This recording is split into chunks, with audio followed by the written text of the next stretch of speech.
Welcome back to Silicon Heartland Sessions, the podcast where we sit down with the technologists, leaders, and change makers building the future of our industry and our communities. Today, I'm honored to be joined by Scott Shafer, Director of Sales Engineering at Varonis. Now, if you don't know Varonis, they're a pioneer in data security and analytics, fighting a different battle than most cybersecurity companies. Instead of focusing only on the perimeter, Varonis helps protect what matters most: sensitive files and emails, customer and employee data, financial records, intellectual property, the core data that powers modern organizations. And Scott's leadership has been instrumental in guiding teams and customers through that mission, blending technology expertise with a commitment to service, mentorship, and community. And I also want to take a moment to say thank you. Varonis is a Cloud Nirvana sponsor, and their support makes it possible for us to bring practitioners together and share these conversations. Today, we'll explore Scott's personal journey, his leadership philosophy, and his perspective on where technology and cybersecurity are headed. We'll also weave in some reflections from Servant Leadership by Robert Greenleaf, and the idea that great leaders are first and foremost servants to the mission, the team, and the community.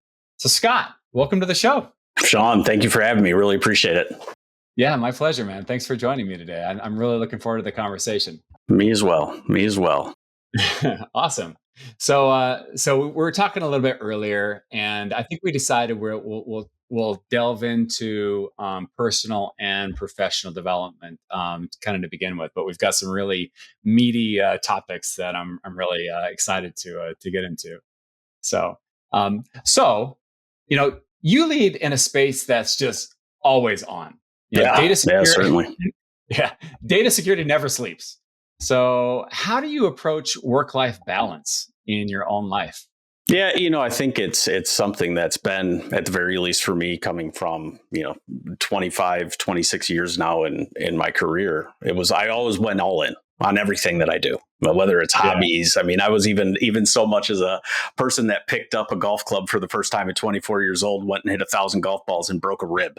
That tells you anything. So needless to say, work-life balance, I much at the expense of family time, there really isn't a lot of work-life balance. I would say that, a lot of my focus is being present, when I have the ability to be present.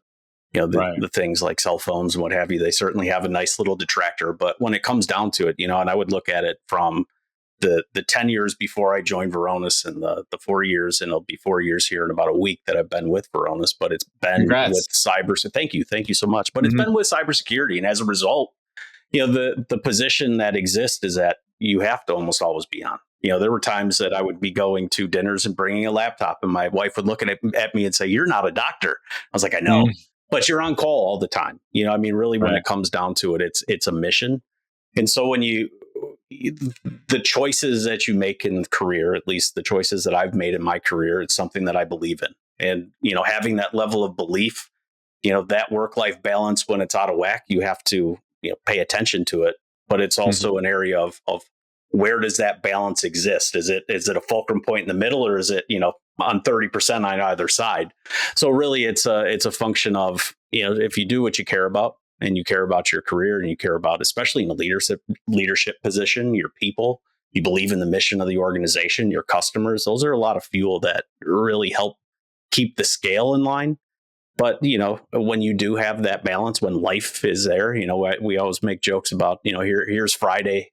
We get to a weekend where you can somewhat be the human version of yourself that doesn't have a job or what have you, is to really put all into that as well. You can't be all into work and then, fall asleep on the couch for an entire weekend. You really got to be present and capture all the moments that we have, because we get one go round, and you don't want to make those missteps along the way.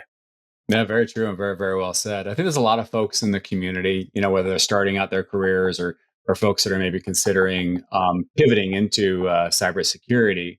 I think it's sort of it's easy to imagine being in the industry that you're in and in the role that you're in, and thinking about, wow, given the fact that bad actors don't sleep, and now with things like automation and artificial intelligence and so forth, and agentic AI and all of that. I could imagine, like folks that maybe aspire to coming into the field of cybersecurity may, hesitate because to your point, it's it there's always something happening. Mhm. It's hard to disconnect. It's hard to find that life work balance. And at the end of the day, burnout is real. Like It burnout is. Yeah. can happen, Yeah. and so I wonder how much of your own challenges in trying to find that balance has to do with the world, just the intrinsic nature of the world of cybersecurity, Mhm. coupled with you're a passionate guy. Like you're all in, like you said. When I want You've got no choice. yeah. Yeah. So is there maybe a perspective that you can give to folks who aspire to coming into cybersecurity, just about how you when the moment you know requires it, like especially in Sure. those moments of truth where Sure. you've got your wife wanting that dedicated focus, and maybe you've Mhm. got something going on. Mhm. How do you try to strike a balance so that not only are you you know protecting the important stuff, Mhm. your life and your relationships and so forth, and obviously your career and so forth, but also taking care of yourself as well and avoiding burnout. Yeah, I think it really comes down to there's two things. Number one, I wouldn't dissuade anyone from getting into an IT or a cybersecurity field.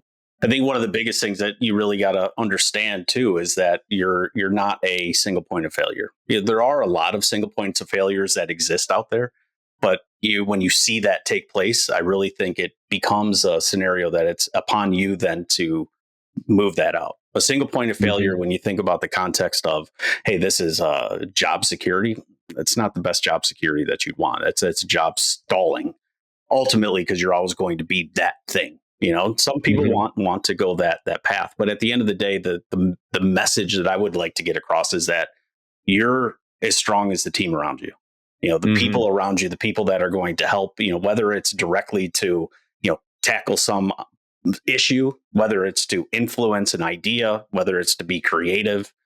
These folks that are on the periphery, even if they're on your team or dotted lines, what have you, they give insight and ability to kind of build that out. So it's, I always look at like, what can I do? What can I delegate? What can I divide? And think about it both strategically and tactically. So when you really end up in these types of scenarios, so you've got the balance and you've got to look around the room. Who else can be there? Who else should be there? Who else can help influence? What's the mission that needs to be achieved? And you build that team. I mean, you look at Right. you're yourself.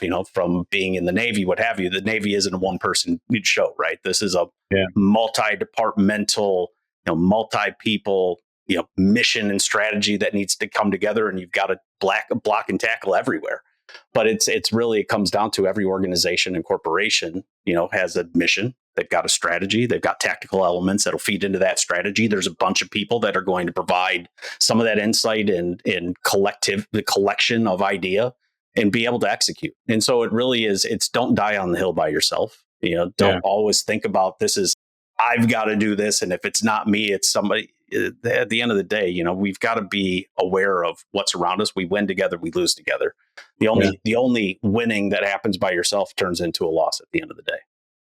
Yeah, that's very, very well said, and certainly reflective of much of the conversations that I have with other folks in the community. It is the definition of community and Mm-hmm. leadership, and the other word that I think of when you were talking about like a single point of failure is discipline. It it takes discipline before the event happens Mm-hmm. to make sure that you're bolstering your team and you've got the right people in the right position so that God forbid if you are on vacation or you're doing something where you're investing in your personal life and something happens, you've got the team on site that knows how Well, to address precisely.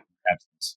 And you Yeah. can see when things go wrong, right? I mean, there was early in my career when I was in IT, there was a disaster recovery type of event. And this was a big issue. And I think it was Calgary had massive floods. This is going back into the early 2000s. But they Wow. had this massive flood. We had a DR type of environment because I've been in fintech for 20 years before coming into Varonis. And the lead of our disaster recovery team gets out there, sees paper all out in the street. There's mass devastation, buildings Hmm. and operations Wow. are shut down. He has a heart attack and he passes away. I'm Seriously. dead serious. I mean, this is one of these things that, like, you hear these stories and you kind of take it with a grain of salt, and you're like, oh my God, what would we do? We're playing out some type of scenario. But when it actually hits you and you see what takes place, so this person is in a terrible medical situation, has Hmm. the worst outcome possible, but now he was the lead. Somebody has to step up. The unfortunate scenario is, one person may feel like they need to step up, but really everybody needs to step up. This isn't a Yeah. scenario that this is like a replacement one for one. This is a group, a community effort. So when you have to plan for contingencies, I mean, some things like that you're not even thinking of. But if it happens, you've got to have Hmm. some capacity across some multidisciplinary teams that you're going to find out who your true leaders are as well, because that's when they're going to stand up and put the group on their back, or several people together. It's working together, puts the group on their back and gets the job done. But it was Well, certainly well one of said. those eye-opening scenarios of, where does communication help? Where does, cross-functional training help?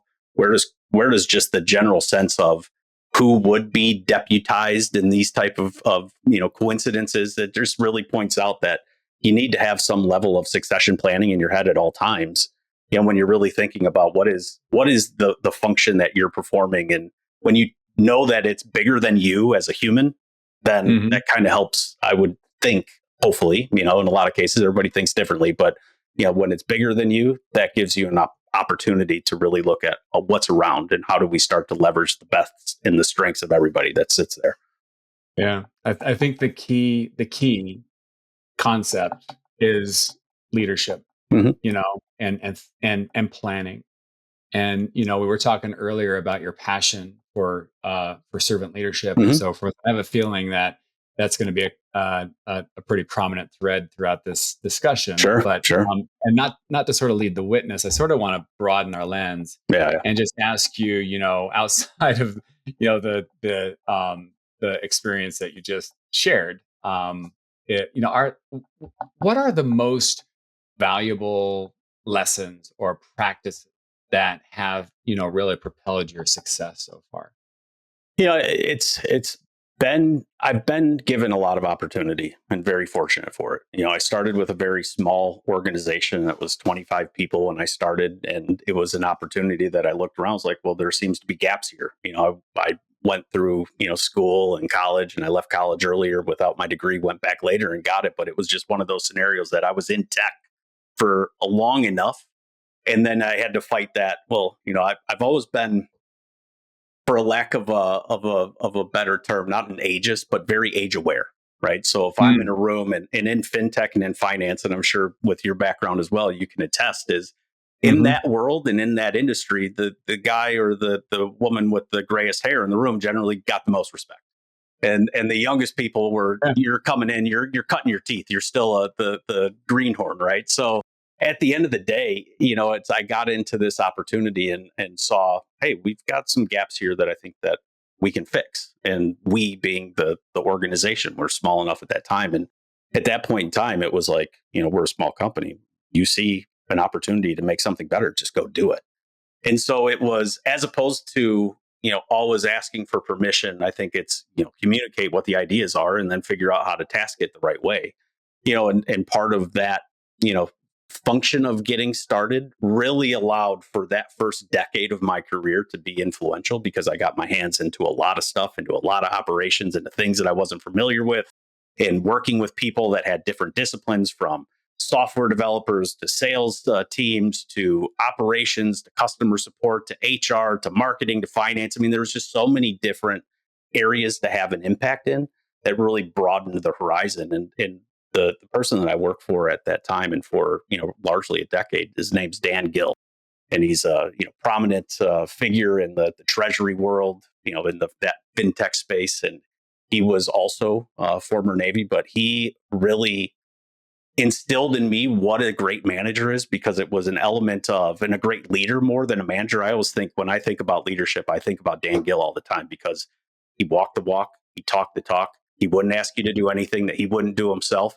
And he Yeah. found the strengths and he pushed the strengths uphill and used weaknesses. That when weakness would happen is find a strength and use that strength to say, here's something that you could work on, and here's something that you're doing really good. Like reframe the idea and the methodology. And like, yeah, this guy I owe a lot to. And I was fortunate enough to go and meet him in Houston. It was a little less than a year ago, and sit down and, talk about the last, 15, 20 years of career growth and family and everything else. And I told him at the time I owed him a lot, just because it wasn't one specific term or a statement of advice. It was the consistent position of a person being in your corner and keeping you accountable, but pushing your strengths to get into a layer of achievement, and to think about what's the 10-yard game, what's the 100-yard game, where do we start putting these things? Where is your prioritization and your level of effort and your creativity, and how do you blend that all together to get something done? And the stuff that we were able to accomplish in that first 10 years of my career was really incredible stuff.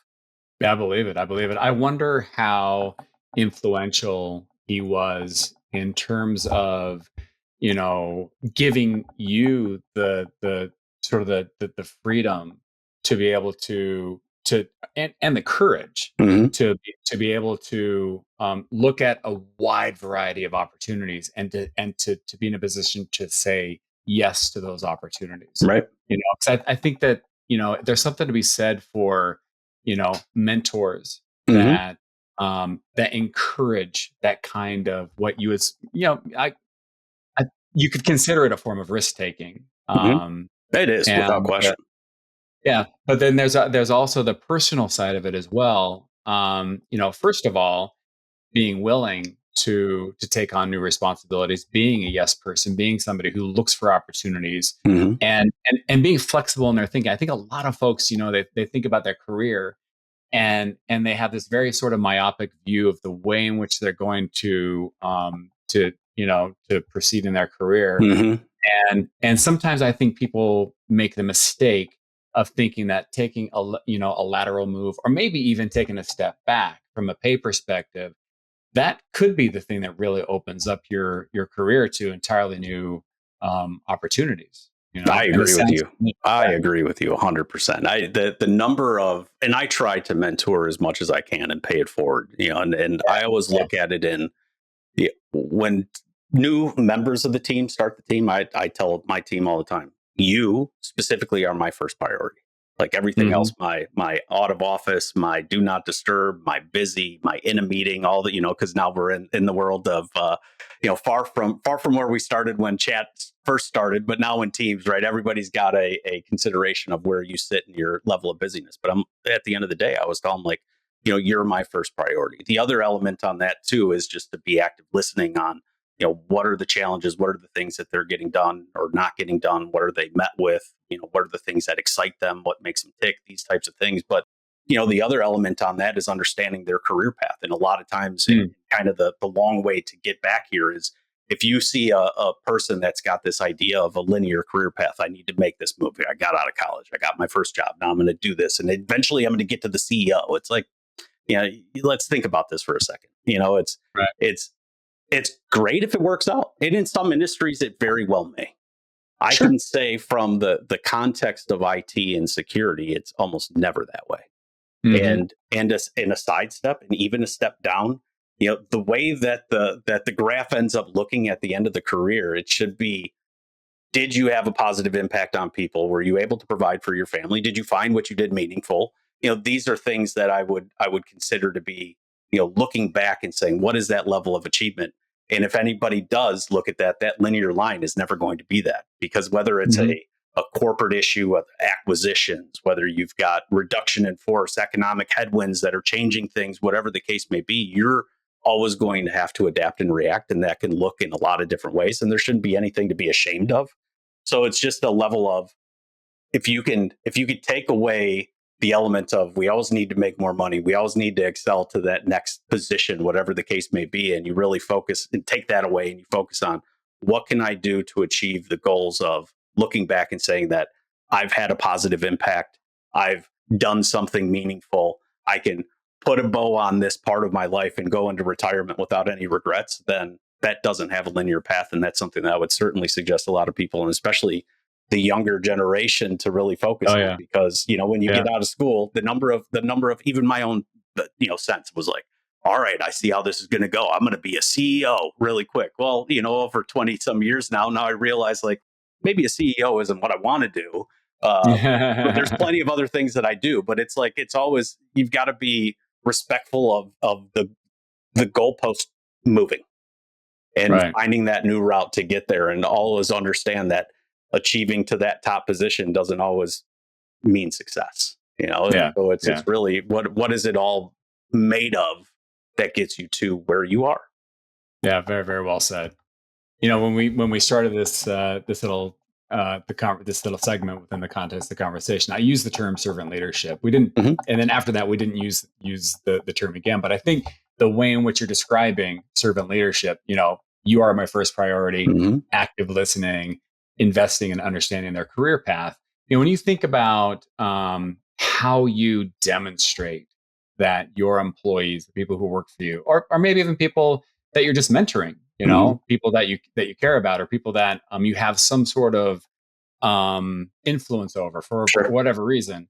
How do you demonstrate to them that they are indeed your first priority? And I think that's a really important concept from a leadership perspective, Hmm. because thinking back to kind of what we first started talking about, helping folks to to feel a sense of confidence that when an opportunity arises, I'm going to be willing to say yes Hmm. to those opportunities.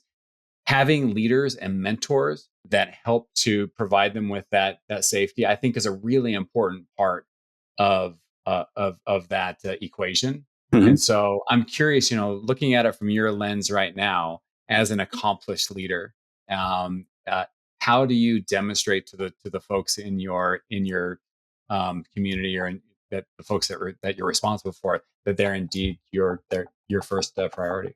Yeah, it's really being accountable for those words, right? And from the sense of being able to do it in action. So whether it's 8 p.m., 9 p.m. at night, and you get a phone call and it's somebody on the team and they're apologizing, don't apologize, right? This is what it's all about. This is what I meant. So it's really carrying through. It's always asking too, like, I'm not asking if you're happy here to identify if you're a risk of leaving. I want to find out if Hmm. you're happy and you're really finding fulfillment in your role. Obviously, you're a part of the team, and if there's the scenario that your quality and quantity, or just the general sense of your effort, can be used in other places, let's find where that's at. The other element too is that, when you have opportunities to rise someone up, I would be pleased beyond belief to say, here's somebody that I had on my team, that I worked well with, that I fostered, that took my position. That Right. that to me is success, and that I've done something correct. It's really showing it and living it, as opposed to saying it and then just picking up the phone when they call. Right? I mean, it's really, it's a life. And Hmm. when it's put into such a context, that's kind of where that work life balance starts to bleed out as well. Is that they're Yeah. part of the greater you know essence of who you are as a leader and what you're doing for your job and for your work. But at the end of the day, it really comes down to, I'm listening, I'm asking, I'm enabling, I'm trying to find the best of them, so that they find the best of them, utilize that as much as possible, and always think about the greater team. I mean, again, it goes down to, even in the world of like a sales capacity where you've got distinct account teams, you know, behind the scenes, we've got a sea of very brilliant and intelligent people that we can learn and leverage, and you know to build that community with, and we win and lose together at the end of the day, and There you that's go. really where it starts to come together. So I would say, to get to that point, it's, you got to live it. If you're going to say it, you've got to live it. You got to stand by it. Yeah, very, very well said. Have you ever read? There's a book in my opinion, is one of the best leadership books ever written. It's a book by Jocko Willink called Extreme Ownership. I've heard of it.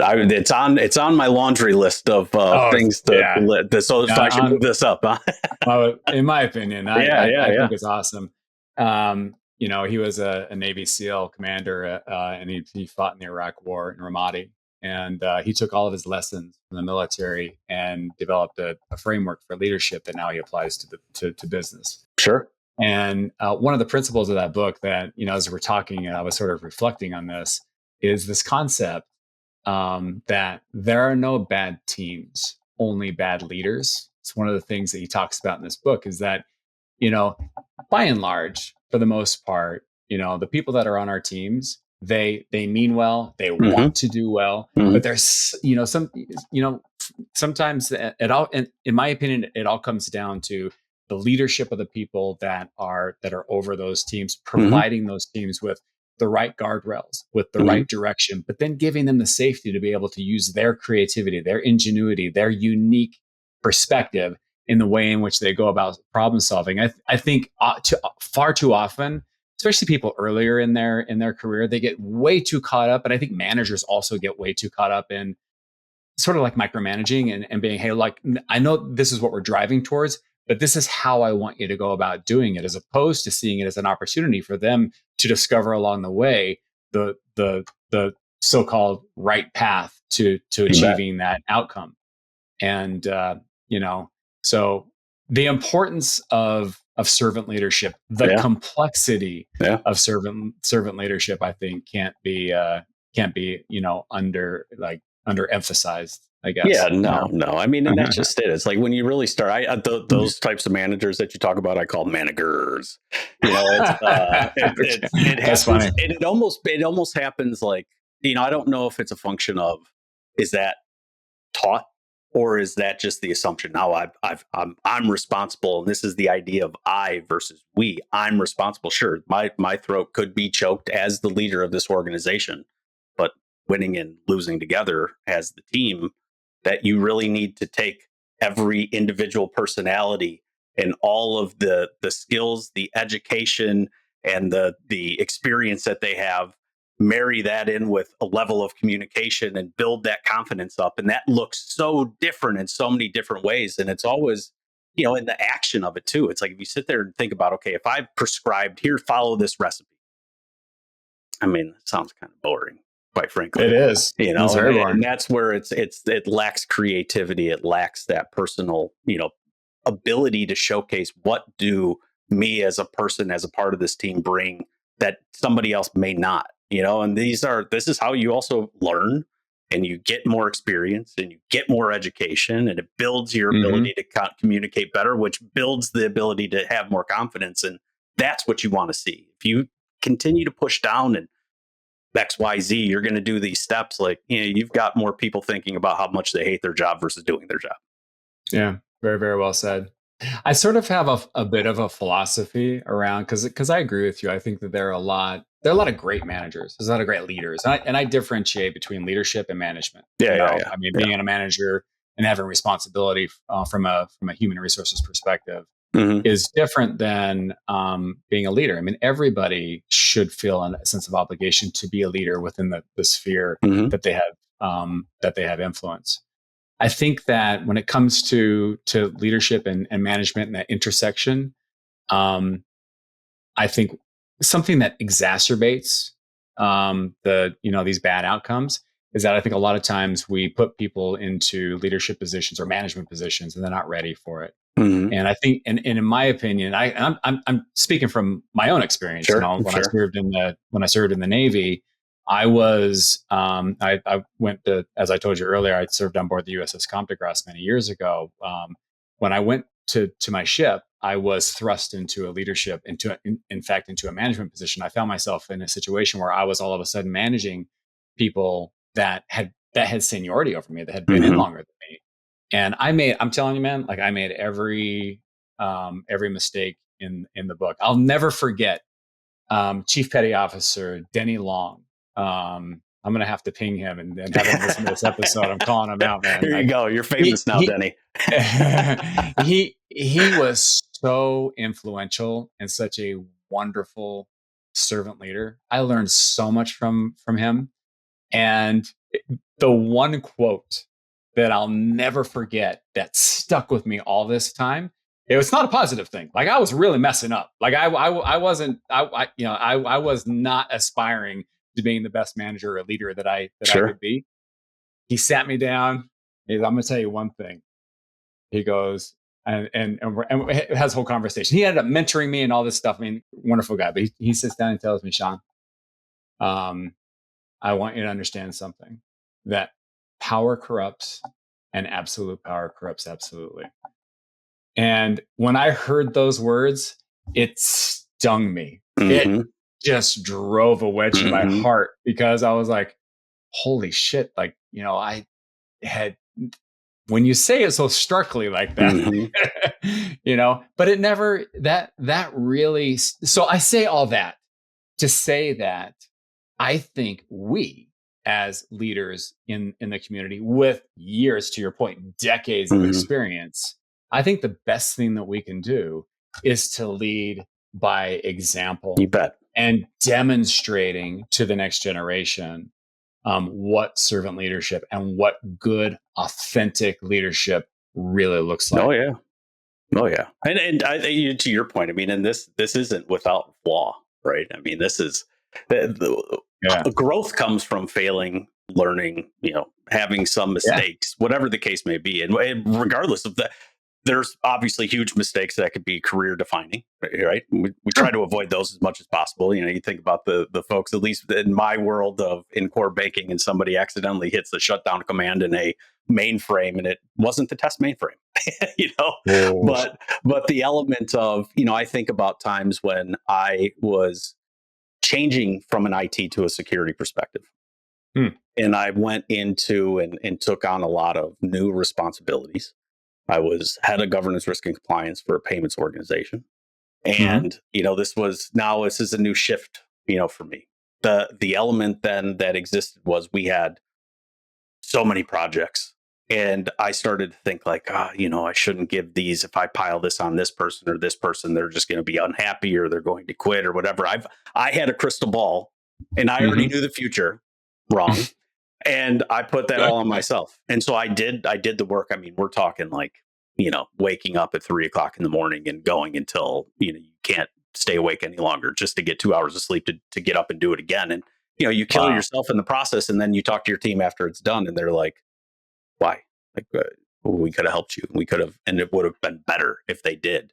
And so it's when and by the way, if you're demonstrating for me what it's like to be in your shoes, I don't want it. Like, and the next time we're talking about succession planning, like we were talking earlier, don't make me your successor. No doubt. And that's so you had first and foremost, in that position for myself, and it taught me something is don't put it all on your back. You don't need to move a mountain. One person can't move a mountain. The other element, to your point, is now I just showcased essentially that in order to get into this seat, now you're going to have to sacrifice your life. Basically it's not life, but you know what I mean? It's in the element of you're not getting rest. You're not, taking the needed breaks. You're not resetting, whatever the case may be. And it all started to fall down. And that was a point in time too, where I was like, never again. Like now I've seen it. I've seen the impact. I've talked about it. Everybody's like, that's really not the right way to do it. And it was just like, that was just a scenario where I thought I was doing something good. I was crystal ball reading into the future, and I made a decision that was a terrible decision. And then, it was a learning experience. And now at this point, it's still an element of, yes, I will, if I need to, work 48 hours in an outage or some major issue, but it's with a community of people, because whether you're sitting here in an active role or a learning role, you're still going to be a part of this, and we're going to do this together. And that's really where you start to build people's experiences up, because these at-bats that they don't get, they're never going to learn from. Yeah, that's very, very well said. I think that there's a really poignant concept here that, and I'll just be regurgitating sort of what you just said, but I think that packaging it up in a particular way might serve a useful purpose. And so when I think about this, at the end of the day, we're all human. Right. At the end of the day, we all have an ego. We all want recognition. We all want people to respect us, and we want the people on our teams to see us as a competent leader. And so to your point, in those moments when the proverbial shit hits the fan, and you as a leader, maybe you've seen this before, or there might be a thousand reasons as to why you're tempted in the moment to jump in and be the hero and to be the savior. And it might make you feel good that, hey, my team now sees me. They can see how, I'm a great leader, and I've got all, it gives them a sense of confidence Hmm. that the person who's leading them, they can trust and all this. I think there's a really insidious thing happening there, because really, at the end of the day, what you're doing is you're demonstrating a whole variety of things that you don't want to demonstrate, that you may not realize that you are. You Hmm. might be demonstrating that you may not trust your team, and your team sees that. No You may doubt. be demonstrating for them that, hey, if you aspire to be in this seat, you better be ready to jump in and be the hero. That's right. As opposed to, I think it's really hard, especially for leaders who are seasoned, Hmm. to take a step back. And even if you may know, with 100% confidence that I know the answer, I know the solution, I know the way in which we ought to go about solving this problem, you'd be better suited providing your team with the safety and so forth to be able to and then there's subtle techniques that you can use to guide Right. without giving them the sense that you're telling them this is the path you need to go down. And at the end of the day, if you've empowered your team to solve that problem and you didn't have to go into hero mode, there's so many more benefits that So many.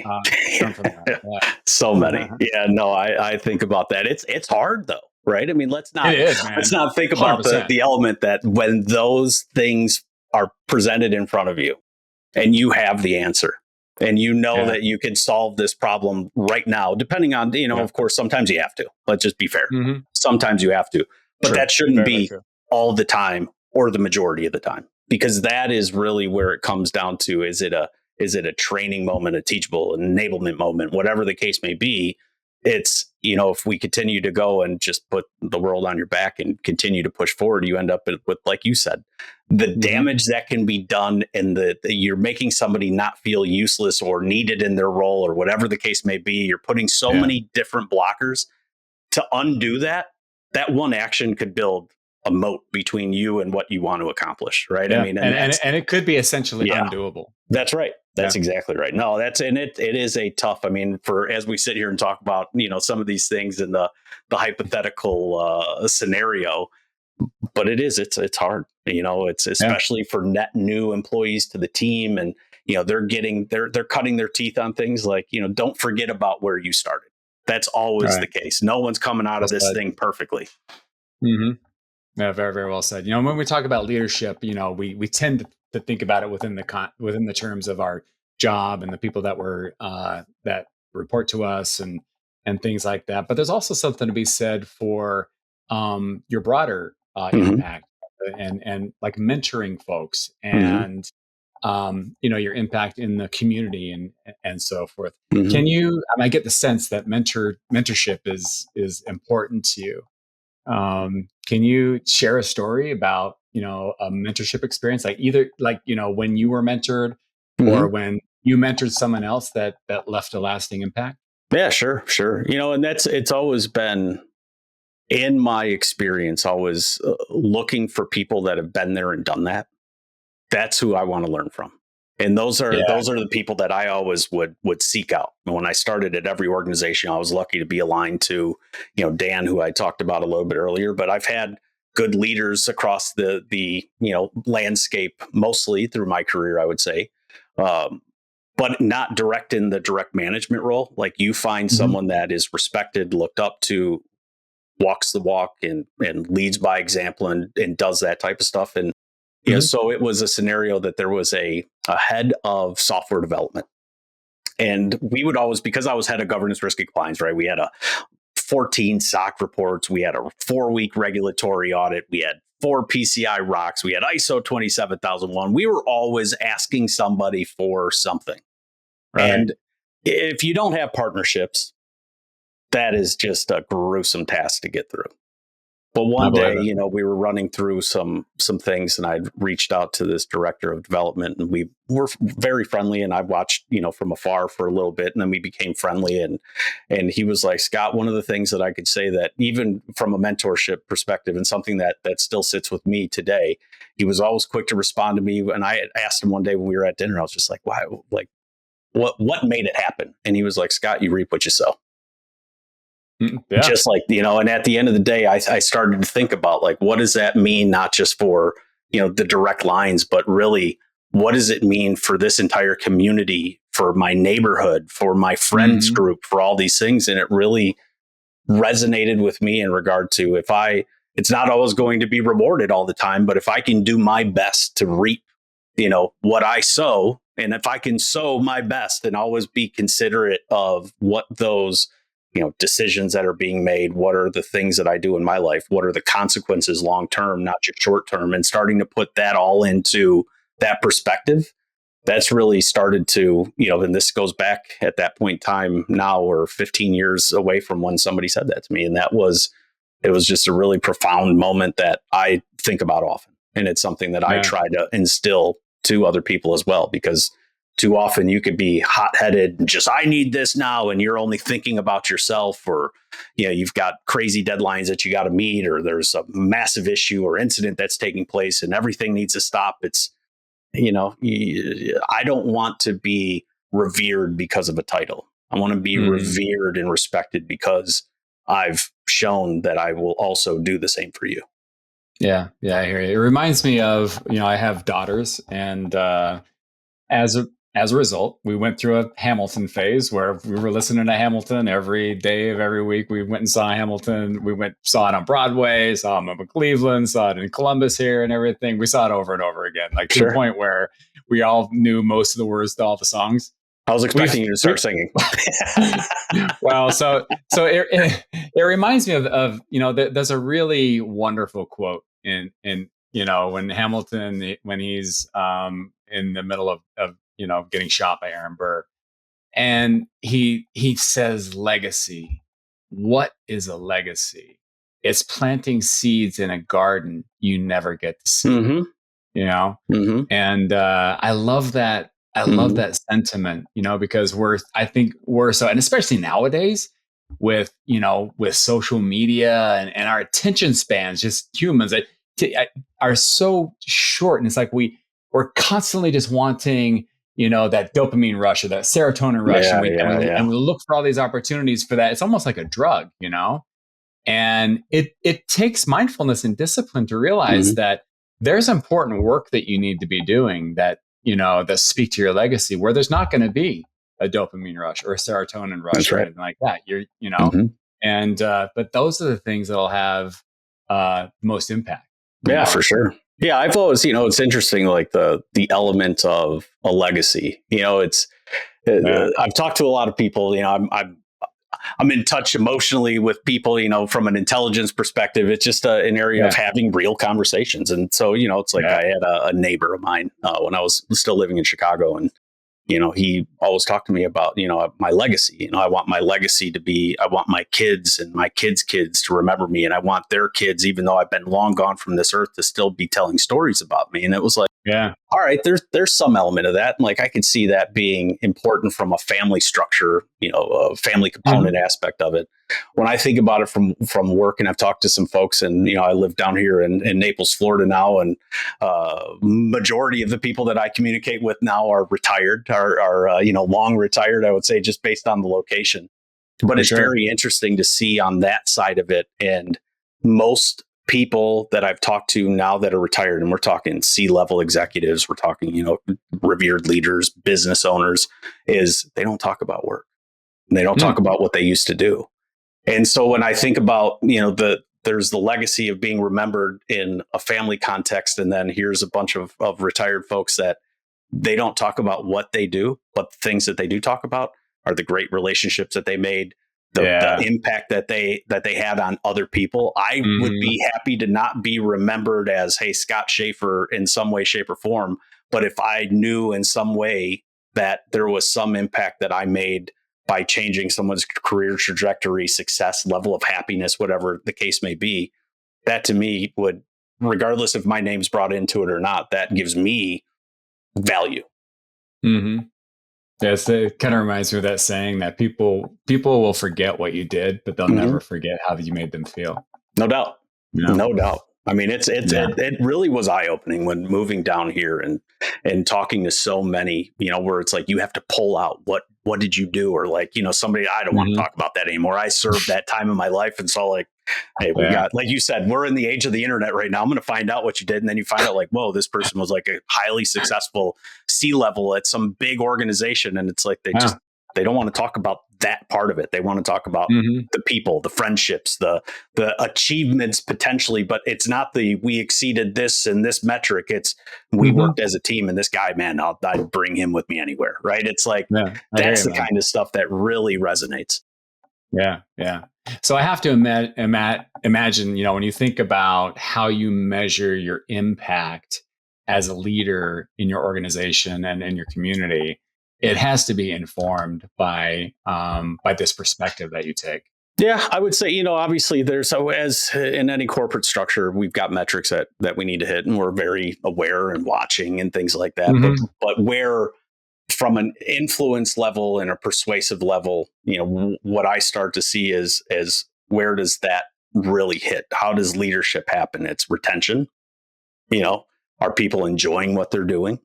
Are they succeeding at what they're doing? Are they learning from their mistakes and getting better? It's all progression, right? So it's if you taking it into that context, those are some of these soft side things that you can't always identify or measure from some action, but you can certainly see it and witness it over an amount of time. And that's Yeah. where, I would say for my own, I'm probably my biggest critic, across every single thing that I do, whether it's hobby or work related. But at the end of the day, that's certainly something that I'm hyper aware of and think about very Hmm. often.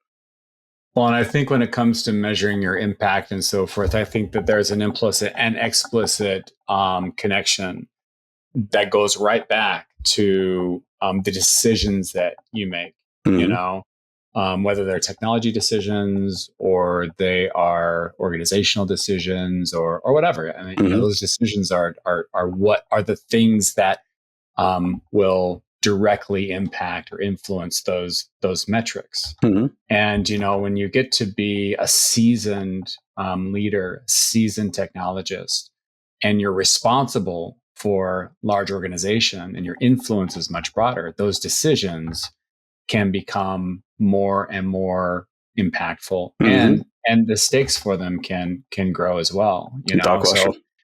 yeah, so when you think about the decisions you have to make, or maybe the difficult decisions that you've had to make in the past, how do you go about making those decisions? Like especially when the stakes Mm-hmm. are really high.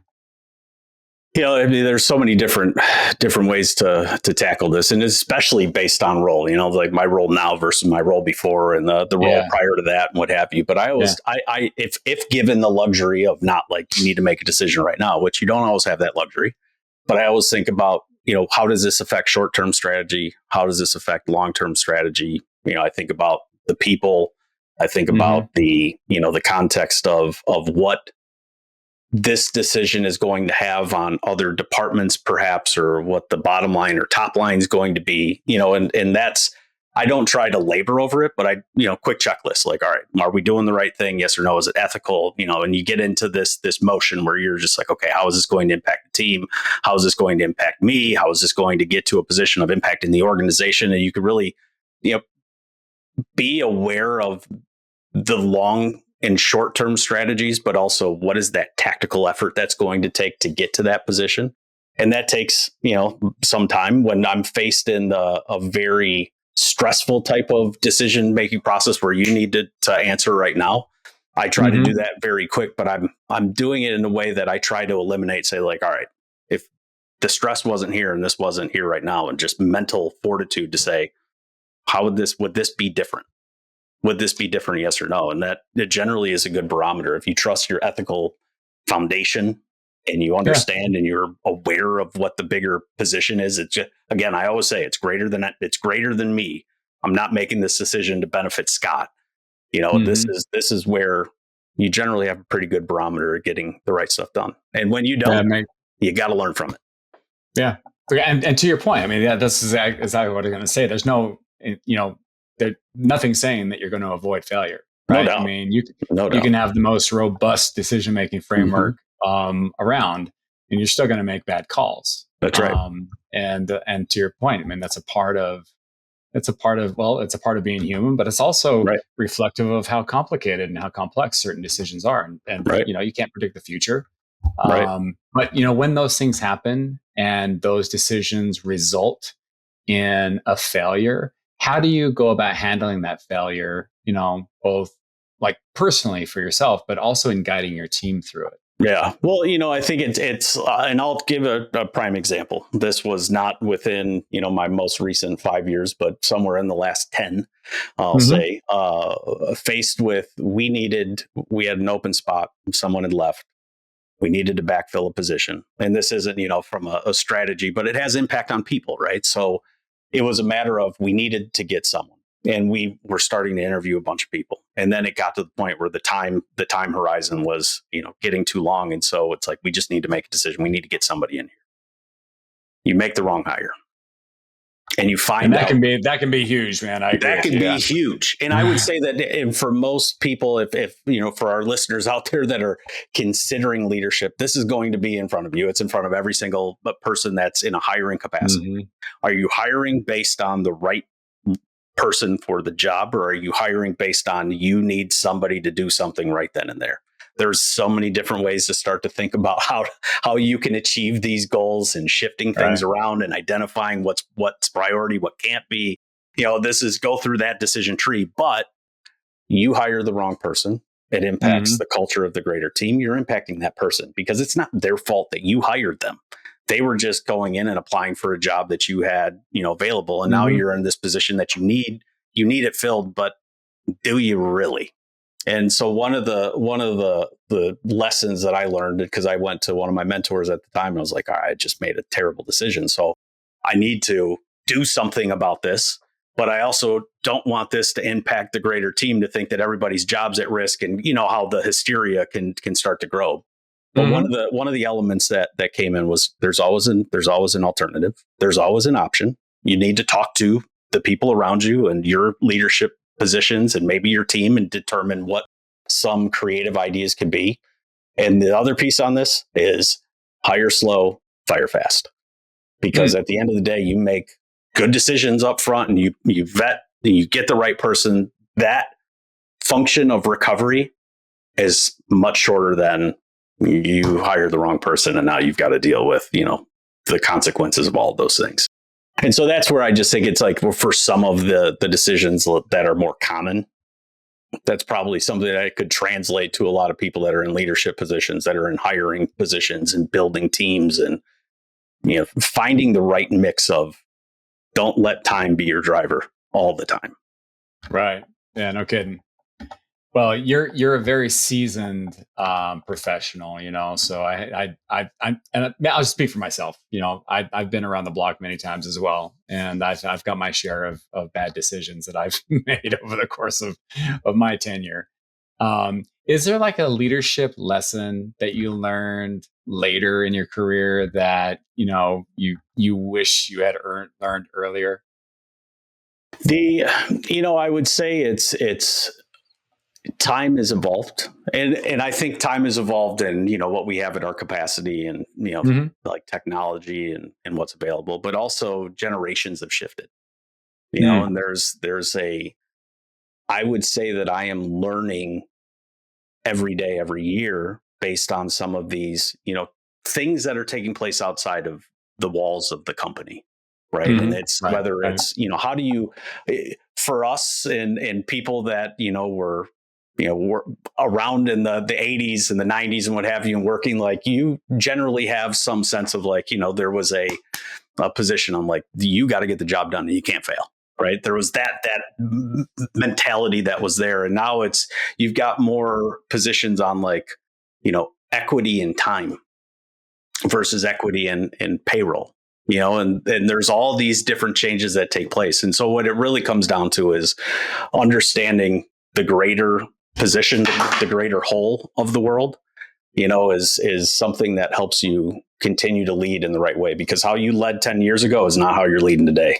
Guaranteed. Yeah.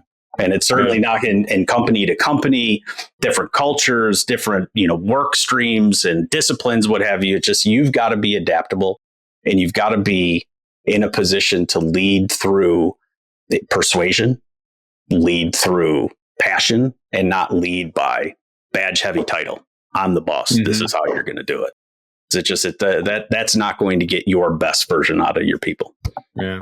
I mean, it's the way I'm interpreting what you're saying is that, good leadership is forged through time, but as you're going through that journey, the sooner you can broaden your lens and understand that there's a bigger picture, as opposed to your point, being so caught up in the task at hand, or being so caught up in, it's like it's like chasing short-term investments at the expense of a long-term stability, those kinds of things. And it's really easy to get caught up in the minutia and the small things and the mistakes and so forth, as opposed to widening your lens. And I think that's something that comes from experience, kind of in my conversations. As everybody does in technology nowadays, we have a hell of a lot of conversations going on around artificial intelligence. No doubt. Yeah. And one of the things that I tend to think about, as we start thinking about where we draw the line, is there's a spectrum, I think, of knowledge that knowledge can be automated, and training a bot to have knowledge about events and facts and things like that is one thing. But I think that there's something to be said for knowledge that comes out of experience. And that, to me, when I think about the spectrum, knowledge is over here, but then there's wisdom way over here. And I think that we have some really important decisions to make as a society, and just as humans, in terms of how much should we aspire to automating, and where should we draw the line? Where do we draw the line? And in a belief that there's a certain boundary there that really is exclusive for the human experience. Can you automate things like wisdom and things like that? So given all of that, I'm sure you've got a hell of a lot of thoughts around these new emerging technologies, artificial intelligence, quantum computing, and so forth. That said, what excites you the most about the future of technology, and what keeps you up at night? I think it's so the future of technology, I just think about it in my own lifetime. I certainly didn't go to school with having computers. I mean, when we had keyboard in class at middle school, and it was the green screen, right? I mean, this is what we came up on. So and I certainly don't feel like long in the tooth by any means either. So in this short time frame, short for some, long for others, depending on where you are in that age group. But in any event, it's the scenario of things have accelerated so fast. Now here we are, and AI is a conversation that is happening across the board. It's happening in family dinner tables. It's happening at block parties. It's certainly happening in the corporate environment. There's a lot of theory and consideration that I would say a lot of people are very mindful about, but there's also the accessibility on you've got folks that have automated parts of their lives to still just leveraging it and using it as a better enhanced version of Google. But the primary position when I think about how exciting it is, it's what's next. When I was coming up as a kid, I wanted to be an astronaut, right? I mean, wow, man. Yeah. But think about this for a second. I might be able to get on a ride to see the Earth before I pass away. This is in the technology. You still might be able to live out your dream, man. this could happen. That now, when you're growing up and even going through, high school, and I realized at that point in time, I know what it takes to go that route, and that's not in my wheelhouse of interest. But the landscape of where technology is growing and growing so quickly, that is exciting to think about. I was a huge fan of Back to the Future. huge fan of The Yeah, Simpsons, no right? kidding, And some man. of their Oh yeah. foreshadowing and what have you. But Hmm. I would say that there is some level of excitement of once AI is harnessed in the right way, and it's Hmm. not just a, we're watching it on Super Bowl commercials. You've got the co-pilots, you've got, these chatbots and the agentic AI, and some of the things that people don't even realize are in a position of Hmm. AI in front of them and how they're using it. I just think about, how cool this is going to be, and what is going to be invented from it. What are some of the Yeah. bigger issues in the world that could be solved by it? Like, cures for cancer, things like this, right? Now, on the other side of it, what scares the hell out of me is Hmm. it's so new. And we're still, and I would even go so far as to say it's year zero. Now, granted, AI and some fundamentals of AI were around in the 80s without question, Sure. and Hmm. things have morphed. But now that it's tangible and in front of everybody's hands, and you read the stories about the deep fakes and people, calling up and being, the leaders of your organization and saying, hey, move this money. Or you've got, some of the Right. sins of the past, and just in my own space of, focusing so much on data for the last decade and a half. I think about the risk of, I have a stack of papers on my desk of all the letters that have been sent to me. My information has been a part of a breach. This is what it drives me bananas. But it Mm-hmm. drives me bananas because it's something that's fixable. It's Yeah. not, it's, if you think about the context of how data is, in places about you that shouldn't be there, shared with places that you didn't even know existed, that type of stuff scares me. I also think about the bias when decisions are being made about people with AI in the background. And I think about it, specifically in the space of how are we finding candidates? If AI is on the front end of that, we've eliminated the whole human element of the people management and inception of people coming in. When you're going into the context of, buying a car or a house or making major life decisions or whatever the case may be, like how are you being advertised to? What are you being shown? When you go onto your social media or whatever the case may be, what are you seeing? These are the types of things that I really think, if used incorrectly, could end up causing more harm than good. And then, of Yeah. course, the idea of there's still that little bit of doubt of how much of the employment landscape or the career paths are going to be completely collapsed and offloaded to AI, and what does that really do for you know people trying to achieve and succeed and get to the things that they want to have in life, all these things. Hmm. That's the part of it that it's more of a philosophical wonderment, and hoping that the community and the global community that exists, that we're going to do things the right way and for ourselves versus for that next position of whatever we call success. Right. Yeah, I got to be honest. I kind of go back and forth on this. And to your point, I mean, just the other night, I was having a over the dinner table conversation with my wife and in-laws and everything about artificial intelligence. And you're right. I mean, there's a lot of discussion to be had here. I kind of go back to what you were saying about your I really appreciate how optimistic you are. And just saying, hey, it's fixable. On the one hand, I try to be optimistic as well. You can't deny the fact, though, that these tools, as as much good as they can do in the hands of the right people, Mm-hmm. bad actors are going to look for every opportunity Oh, to it's no leverage joke. these tools to the detriment Mm-hmm. of society. And so I don't know, man. Like looking through the narrow lens of IT, technology security and Mm-hmm. so forth. I tend to take the view that you know the soft spots, the things that lead to you know vulnerabilities Mm-hmm. or breaches or whatever. It really comes down to people not being aware and clicking on something they shouldn't have clicked on. Oh, without question. Social engineering, Yeah, yeah, yeah. and that, and that's not going to go away. But the way that you solve that is through continuing to raise awareness, Mm-hmm. and through the companies that you work at, through the and to your point earlier about having a broader legacy and impact on the community and so forth, using your skills and so forth to help your community, your family and so forth. Understand that there are relatively simple precautions that you can take Mm-hmm.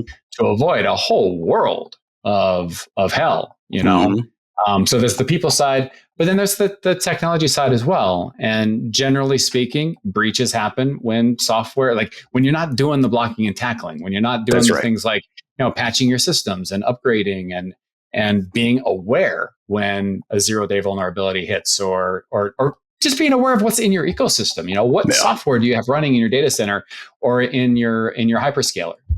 Right. If you just having that visibility, I think can so to your point, you may be right. It may be fixable, because at the end of the day, I do think that the impact, and we'll see, man. I could turn out to Yeah. be totally wrong on this, but the impact, I think, tends to be avenues that have always been in place, from Of course. from the Yeah, of beginning of course. It's time, easier and it's though. just Yeah, but it's easier it now. just makes it easier. Yeah, it's Yeah, easier. I mean, exactly. the conversation. So it's funny that you said if people click less. I used to do security awareness training for the organization. I'd say Uh-huh. we'd have 100% less problems if you clicked 50% less.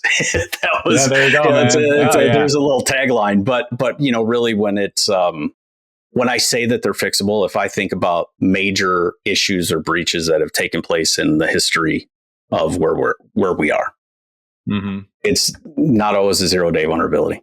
It's Right. like you said, look at some of the things that have happened. You call up help desk, you get a password change, and now you're in. But now, what used to take time, energy, and effort. I mean, think about it with the script kiddies. We'd have somebody that just go download. They didn't know what they were doing. They're running something, and Mm-hmm. now they're Neo on the Matrix.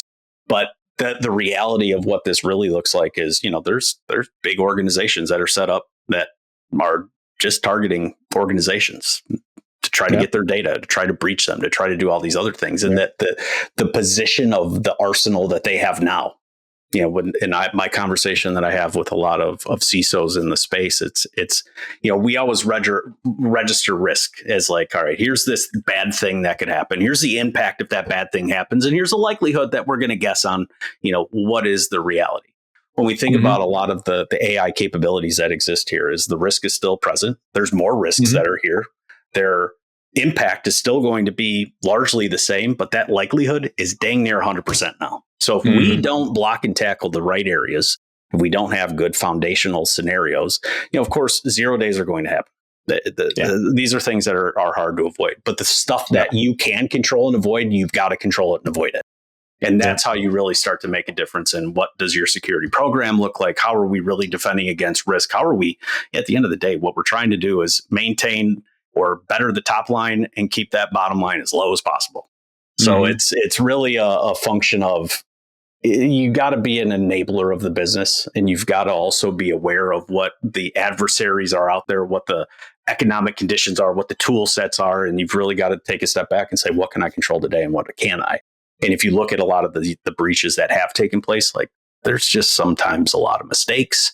There's a lot of, we didn't pay attention to this. We didn't know about this. That's not really defensible, especially when I've got a stack of papers here that is larger than I care to admit that my information myself has been exposed. So it's just, Right. I think that there's always hopefully a right decision that's being made, but there's a lot of things that could very well be addressed and block some of the just egregious things that have taken place. Right. Yeah. Well said. What would you say is kind of given all of this as a backdrop, our conversation around personal and professional development, leadership, technology, cybersecurity, artificial intelligence, and so forth, and kind of looking back on your journey, what would you say is the best piece of advice that you've ever received? And how has that advice shaped your journey? I would say there was a point in time early in my career where I was chasing a dollar. I knew that this was going to be, here's this career path that I could take and I can make X. And if I make this career move, I can make X. And everything was continuing to drive. And somebody that I had a lot of respect for was just like, don't let that be your North Star. Don't let that be the driver, because you're really at in a long struggle then that you're never, enough is never, what's enough? Define what enough is. And so when it really started to resonate, and I've had some really cool roles, especially, the one I'm in right now, the one I was in, and I was doing tech evangelism and being able to get on stage and give presentations and do things like this, like the podcast and what have you. I've really found a great sweet spot that married everything. And Hmm. the dollars and cents don't matter, quite frankly, when it Hmm. comes. I mean, they do in regard to keeping the lights on and Yeah. family fed and what have you. But the things that are driving me isn't the, you know, where is the money coming from? It's more of the function of I'm really loving what I'm doing. I believe in the mission. I really have always had a very strong desire around data protection, especially being in IT and then getting into information security. And we've got all these things that are around the world, but we're not focused on the middle. And there was so many times that I was beating the drum, and to end up in the scenario Yeah. that I'm in here, it's kind of built into this area of like, I made a career path, a complete shift in career path to some extent, going from Yeah. practicing security to, being an enabler in this type of capacity here. But it's been rewarding. And I wasn't focusing when I made that move. I was like, maybe this works, maybe it doesn't, but I'm not going to let that be the litmus test. The litmus test is going Hmm. to be, is the experience worth it? Am I having a positive impact? Am I enjoying what I'm doing? Am I, I don't look at the clock. This is the type of scenario that really comes in. I think that from a career progression and a satisfaction that exists, if you can achieve that, that makes getting up every day a hell of a lot easier. Hell yeah, it does. Yeah, that is really, really great advice. If you were to think about all the wisdom that you have, if you had the opportunity to like teach a class Mm-hmm. on any one subject, what would it be? I would absolutely take the path around teaching something about leadership or just general human Yeah. interaction. I would definitely do. I would talk a lot about negotiation. The other areas that I would probably lean back on is, what have I learned in the world of security and GRC, and how can we really make a big difference? Because I think a lot of, especially, all these areas are kind of nebulous, I would say, especially when you start thinking about like, what is leadership, human interaction, negotiation. Yeah. It's all very situational. But when you get into, some of the elements around security and GRC, and you've got a new breed of people coming out of college. There's college courses for this now, and more education. I mean, YouTube, for Yeah. all intents and purposes, can teach a lot of people a lot of things that they didn't have degrees in or what have you. Very true. But to get to a scenario, right, of just trying to simplify something that is very hard, to eliminate a barrier of entry. I think a lot of people don't do things because the barrier of entry is so huge in their mind, or that crystal Yes. ball view, right? That it's like, well, that's too hard. Let's eliminate Mhm. that and really try to push, into different areas. Because I think, quite frankly, too, in the world of, when we talk about security or IT, and we think about it, and I think, even when we got into the position of earlier in this conversation, it was an element around, the right people, or how do we prevent from burning out, and how do we make sure that we've got talent available. It's not always going to come from this distinct pool. I mean, some of the people Mhm. that we work with that are in different departments that don't even touch what we do very well could be your next superstar, or the next superstar in this arena for the organization. And so just some level of awareness to simplify, dispel some of the myths. If we were talking about brain surgery, we couldn't have this. But in the world of IT and security itself, you have a lot of capability to pull people from a lot of different backgrounds and a lot of different Yeah. experience levels that really have a true impact on organizations and the teams. That sounds like an awesome, not just a class, but there's a whole degree in there. I think that you could. Scott University. I got my first, Yeah, man. my first student. Hell yeah, yeah. I would be there in a heartbeat. But yeah, it's always about. I always think about these. You look at some of the job descriptions that are posted. It's like, all right, we need somebody, that's 4 years out of college with 15 years of experience, and here, be able to build rocket ships and do all this other stuff. And it's like, it's almost a mechanism of saying, are you up for the challenge? Yes or no. And you're almost weeding out people that are going to see that and be like, oh, it's too much. But we're also just waiting too many people that are, because of the different mindsets that look at things very binarily. And it's either this or that. And you've got to have some capability to kind of see the forest through the trees to really, push yourself and get into different areas, and don't let barriers of entry, especially in this field. We're not doing brain surgery. You don't need to have an MD for this. What you do have to have is a desire.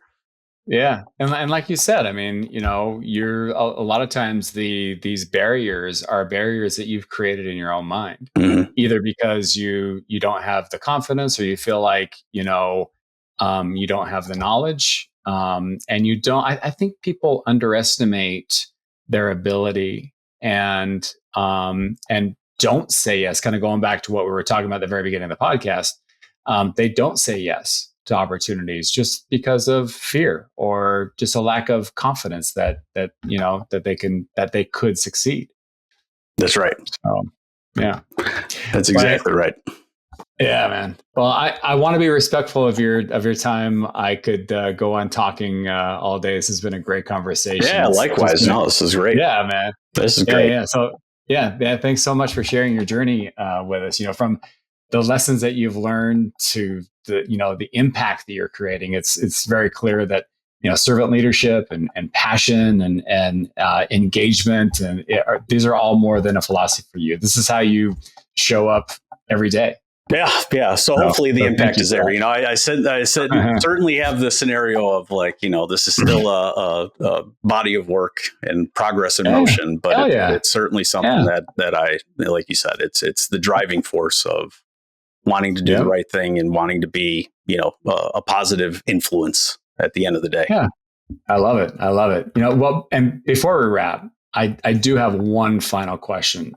If you could leave our listeners with just one takeaway, about leadership, about technology, about staying true to your purpose, whatever, what would it be? I would search. If whatever motivates you, identify it, discover it, unpack it, really dig into what that really means to you and go after it. Wow. Everything that you're going to do in this life, of course, is going to be driven by some factor. If you can eliminate fear from being one of those, or just the linear path, you're going to have a much more fruitful experience in what we all have to do. Well said. I can't think of a better way to sum up this conversation. So, thank you again. Awesome. No, thank you, Sean. This is a great platform you're building out here. Oh, thank you, man. I tell this to everybody, but I really do mean it. I'm really honored to include you in my tribe of mentors. I've really learned a lot today. You really, just help remind me that leadership, it's not about titles. It's about service, about trust, about, the courage to keep going. And to your point, it's about being true to yourself and true to what, to what the most important thing is for you. And I think you're right. I think a lot of people don't ask themselves that question because they're so busy, following the recipe. That they miss the bigger opportunities. That's it. So so thanks for that reminder, man. Yeah, hell yeah. So hey, I tell you what, to everyone listening, thank you for joining us on Silicon Heartland Sessions. And if this conversation sparked something in you, please subscribe, leave a review, and share it with your network. So until next time, lead with purpose, protect what matters, and never stop learning. Thanks, Scott. Thank you.